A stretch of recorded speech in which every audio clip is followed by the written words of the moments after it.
Alright, what's going on everybody? Anime Ramble back with another episode. Today we'll be discussing Konoha's story, the Steam Ninja Scrolls. What is going on? Well, if you remember where we left off from the last chapter, we were introduced to our main protagonist, Mirai Sarutobi, the daughter of Kurenai and Asuma Sarutobi, and how the last chapter began. The first chapter is we were introduced to Mirai as a genin. She had a coming to Jesus moment where she almost died. She learned that, sometimes it's just better to keep your mouth shut in certain situations, especially we have an assassin that is trying to let you go. There was this training montage, a lot of time skipping. We got to the end of the first chapter and Mirai is basically a jonin at that point, and she's making a name for herself. The beginning of this chapter is essentially that. She is a reputable jonin. Her name is known throughout the village. She's already a part of Naruto's protection detail, and she's also a part of the 6 Hokage's protection detail as well. So basically she's the go-to ninja whenever you want a high-end official to be protected. And that is where this story really takes off, or where this arc is actually going to begin. Mirai gets her orders from Shikamaru, and instead of being a part of the 7th Hokage's protection detail for this chapter, she's a part of the one involving Kakashi and Might Guy as they travel to the Land of Steam, or around the Land of Steam, in order to investigate the borders, just making sure everything's secure. If you know, this is right after the 4th Great Shinobi War. Basically, there are rogue factions of rogue and missing shinobis, the ones that still want war and destruction. So that's where this chapter really takes off. At the very beginning, you have Mirai. She's inside of a bunker of this group of rogue bandits, I believe that they were described as. She takes them down. She's able to execute that perfectly, and then we start jumping into more of what it is that's going to be the true plot of this arc. Mirai's next orders after this mission is to basically be on the protection detail for the 6th Hokage Kakashi and Might Guy as they go and investigate the borders surrounding the Land of Fire. They want to make sure everything's secure, that there's no one getting through, that there's no hiccups there. But while they're there and investigating the borders, they're going to be extremely close to the Land of Steam. And why that's significant is that Kishimoto loves exploring characters through their parents, right? We saw this at the beginning of Boruto when we had the mini arc with Sarada, and the only thing that she really wanted to do was see her father Sasuke. At that point, she had never seen her father.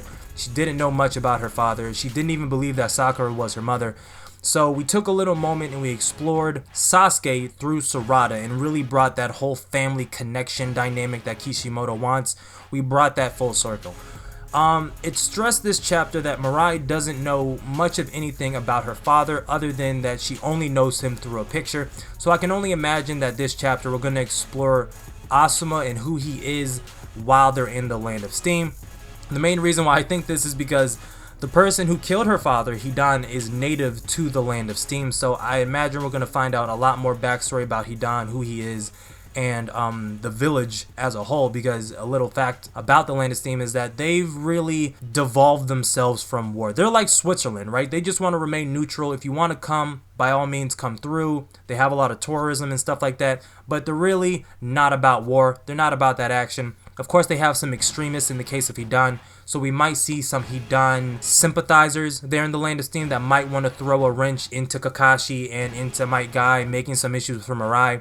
Just a little bit of headcanon, and what I would like personally to happen is that we get a little bit more backstory into Asuma as he was as a 12th Guardian, right? Because as it stands now, there still should be 2 left, right? You have Kazuma and you have Chiruku. If Mirai is able to come across one of them, then we're gonna get an Asuma info dump. It's gonna be beautiful to see Mirai actually get some first-hand backstory and first-hand accounts and history of Asuma that Kurenai and the people at the Hidden Leaf Village would have no idea about, because when he was with the 12 Guardians, he wasn't going back to Konoha at all. So it would be accounts that they would have that would be completely brand new to Mirai, and she would love him for it, or love them for it.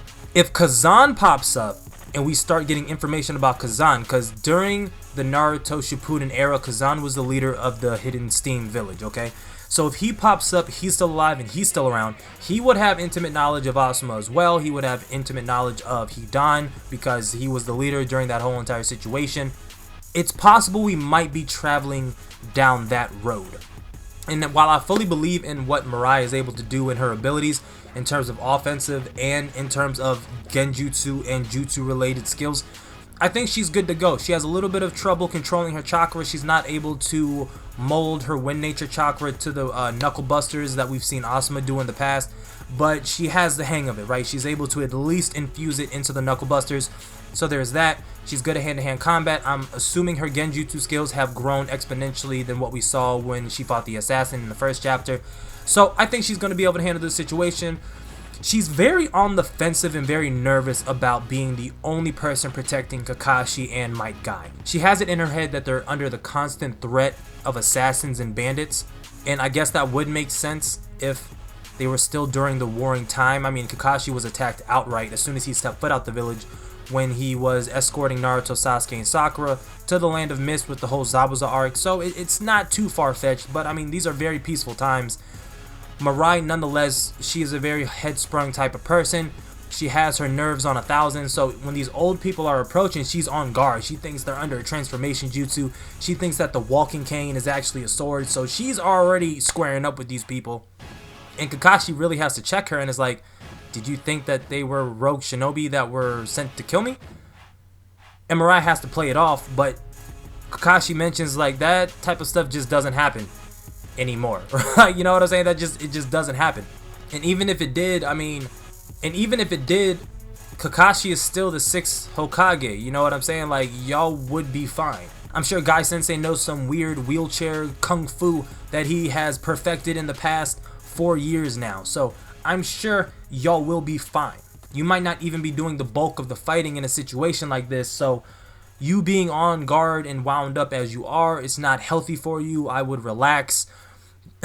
Everyone else is relaxed but you. Kakashi and Guy are traveling at such a slow pace. Mirai speaks up and was like, are we going to be okay stopping here for tonight? And they look like they're in some hot springs, right?